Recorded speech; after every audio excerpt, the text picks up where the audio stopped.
ఓం అస్మద్గురుభ్యో నమః. లక్ష్మీనాథసమారంభాం నాదయామునమధ్యమాం అస్మదాచార్యపర్యంతాం వందే గురుపరంపరాం. వసుదేవసుతం దేవం కంసచానూరమర్దనం దేవకీ పరమానందం కృష్ణం వందే జగన్మోహనం. ఈరోజు మనం 4వ అధ్యాయం జ్ఞాన కర్మ సన్యాస యోగం సారాంశం తెలుసుకునే ప్రయత్నం జరిగింది. 4వ అధ్యాయాన్ని ప్రధానంగా మూడు భాగాలుగా విభజించవచ్చు. అవి ఒకటి అవతార రహస్యం శ్లోకాలు 1 నుంచి 12 వరకు. 2 జ్ఞానకర్మ సన్యాస యోగం శ్లోకాలు 13 నుంచి 24 వరకు. జ్ఞాన సాధన ఫలాలు శ్లోకాలు 25 నుంచి 45 వరకు. అవతార రహస్య శ్లోకాలు 1 నుంచి 12. ఈ శ్లోకాల్లో కృష్ణ పరమాత్మ ఈశ్వర అవతారానికి జీవజన్మకు మధ్య ఉన్న భేదాన్ని చూపించాడు. చూడటానికి 2 ఒకటేలా ఉంటాయి. కొన్ని అవతారాల్లో భగవంతుడు కూడా తల్లిదండ్రులకు పుడతాడు, పుట్టినరోజు ఉంటుంది, మనుషుల్లాగానే పెరుగుతాడు. కానీ అవతారానికి జీవునికి చాలా భేదాలు ఉన్నాయి. అవి తెలుసుకోవాలి. అధ్యాయంలో 3 భేదాలను చూసాము. అవి కారణ భేదము, స్వరూప భేదము, కార్యభేదము. కారణభేదం మనుష్య జన్మకు కారణం జ్ఞానం అయితే, ఈశ్వర అవతారకు కారణం సర్వజ్ఞత్వం. జీవుడు అజ్ఞానం వల్ల నేను చేస్తున్నా అనుకుంటాడు. కర్తగా కర్మలు చేసి పుణ్యపాపాలను పొంది వాటిని అనుభవించడానికి పునరపి జననం పునరపి మరణం పొందుతూ ఉంటాడు.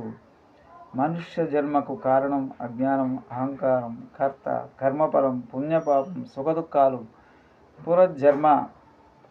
ఈశ్వరుని విషయానికి వచ్చేసరికి ఈశ్వరుడు సర్వజ్ఞుడు, భగవంతుడు అవతారం దయతో జ్ఞానంతో కావాలని తెలిసి చేస్తున్న అవతరణ.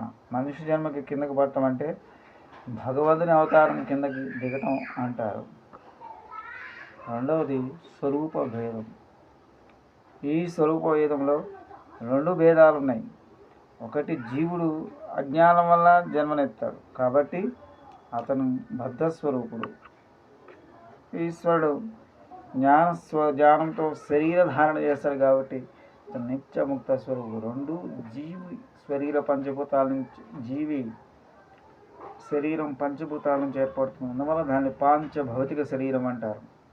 కానీ ఈశ్వరుడు విషయంలో, భగవంతుని విషయంలో మాయ నుంచి వస్తుంది. అంటే మాయా మానుష కాబట్టి దాన్ని మాయిక శరీరం అంటారు. అందువల్ల భగవంతుని మాయా మానుష వేషం అంటారు. ఉపనిషన్మయం అంటారు కదా. కార్యభేదం 3. జీవుడికి పుట్టేది కేవలం పుణ్యపాపాలు క్షయం చేసుకోవడానికి. పుణ్యపాపాలను క్షయం చేసుకోవాలంటే సుఖదుఖాలను అనుభవించాలి. సుఖదుఖాలని అనుభవించాలంటే శరీరం కావాలి. శరీరం వినా సుఖం వా దుఃఖం వా అనుభక్తం నైవ శక్యతే. కానీ భగవంతుని విషయంలో అలా కాదు. ఆయన పుణ్యపాపాలకు అతీతుడు. జగత్తును ధరించడానికి అవతారం ఎత్తాడు. అందువల్ల ఆయన రాకను లీలగా వర్ణిస్తారు. దుష్ట శిక్షణ శిష్ట రక్షణ చేయటానికి వస్తారు.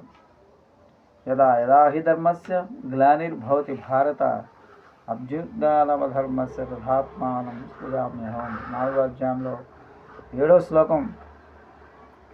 భగవంతుడి సృష్టి పరమాత్మ ఈశ్వరుడు అంటే ఇక్కడ భగవంతుడు సృష్టికర్త, స్థితికర్త. ఆయన మనం ధర్మబద్ధంగా జీవనం నడపడానికి వేదాలనే మాన్యువల్ను ఇచ్చాడు. మనం వాటిని పాటించి ధర్మబద్ధంగా జీవనం నడపాలని ఆశిస్తాడు. కానీ ధర్మానికి గ్లాని కలిగినప్పుడు ఆయన అవతారాలు ఎత్తవలసి ఉంటుంది. అవతారంలో 2 పద్ధతులు ధర్మస్థాపన చేస్తారు. ఉదాహరణకు డాక్టర్లు చేసే వైద్యమే తీసుకోండి. కొన్ని సందర్భాల్లో ఏదైనా అవయవం పాడైతే ఆ అవయవం తీసేస్తారు. గాల్ బ్లాడర్, యూటరస్ లాంటివి తీసేస్తారు. కానీ అలా ఎన్ని తీసేస్తూ పోతారు? చివరికి అంగాలు లేకుండా శరీరం బ్యాగు మాత్రమే మిగులుతుంది. 2వ పద్ధతి అనారోగ్యం తగ్గడానికి మందులు ఇస్తారు. తలనొప్పిగా ఉంటే శిరస్సేదం చేయలేరు కదా, ఆ నొప్పి తగ్గడానికి మందు ఇస్తారు. భగవంతుడు కూడా ఈ 2 రకాల వైద్యాలు చేస్తాడు. నరసింహ అవతారంలో రాక్షస సంహారం చేశాడు. కానీ కొన్ని అవతారాల్లో 2 రకాలుగా ధర్మస్థాపన చేశాడు. అంటే రాక్షస సంహారం చేశాడు, జ్ఞానబోధన చేశాడు. అది 2 అవతారాల్లో చేశాడు. అందువల్ల ఈ 2 అవతారాలు చాలా ముఖ్యం. రామావతారం, కృష్ణావతారం.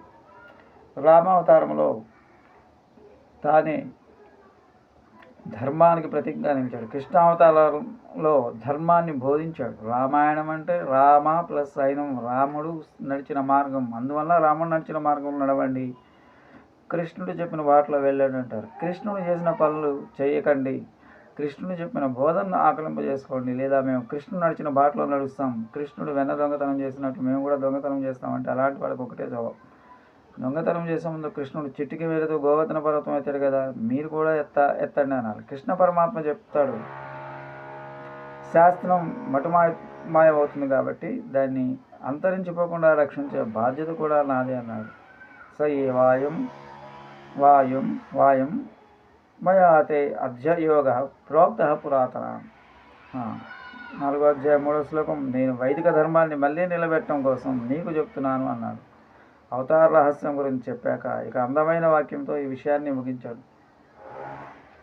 ధర్మకర్మ దివ్యం ఈవ ఈవేతి తత్పతః త్యక్త్వా దేహం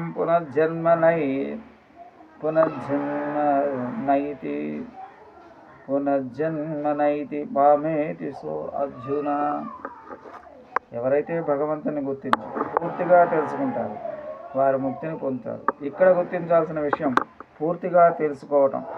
ఎందుకంటే భగవంతుడి స్వరూపాలు రెండుగా ఉన్నాయి.